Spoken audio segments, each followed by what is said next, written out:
জার্মানিতে বসবাসরত অভিবাসী মুসলমানদের প্রতি সম্মান জানিয়ে এবং পবিত্র রমজানের গুরুত্ব তুলে ধরতে প্রথমবারের মতো রামাদান করিম লেখা নিয়ন সাইন শোভা পাচ্ছে রাজধানী বার্লিনের সিটি কর্পোরেশন ভবনে।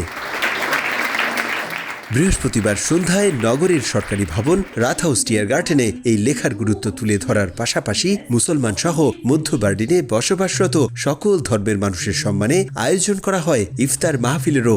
সংযমের মাসে সম্প্রীতির এমন আয়োজনে সবাইকে পেয়ে খুশি রাথহাউস টিয়ারগার্টেনের মেয়র স্টেফানি রেমলিঙ্গার।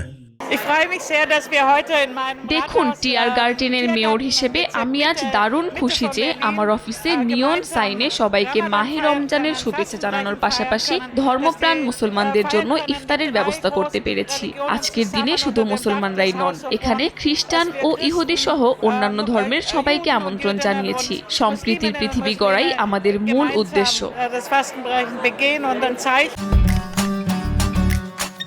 আমি আর ম্যাগি, স্বাদ ও ভালোবাসার দারুণ জুটি ফ্রম নেসলে। এই আয়োজন নিয়ে খুশি প্রবাসী বাংলাদেশিরাও। আমরা চাই ভবিষ্যতে প্রশাসন মুসলমানদের সম্মানার্থে এই ধারাবাহিকতা চলতে থাকবে। আমরা খুবই আনন্দিত এবং গর্বিত।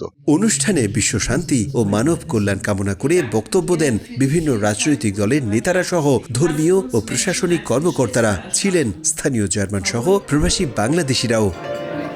মানুষের জীবনে সংঘাত, দুর্যোগ, দুর্বিপাক কিংবা যতই সমস্যা থাকুক না কেন, পারস্পরিক শ্রদ্ধাবোধ, সম্প্রীতি এবং মূল্যবোধ যেন কোনোভাবেই হারিয়ে না যায়, এমন প্রত্যাশা সাধারণ মানুষের।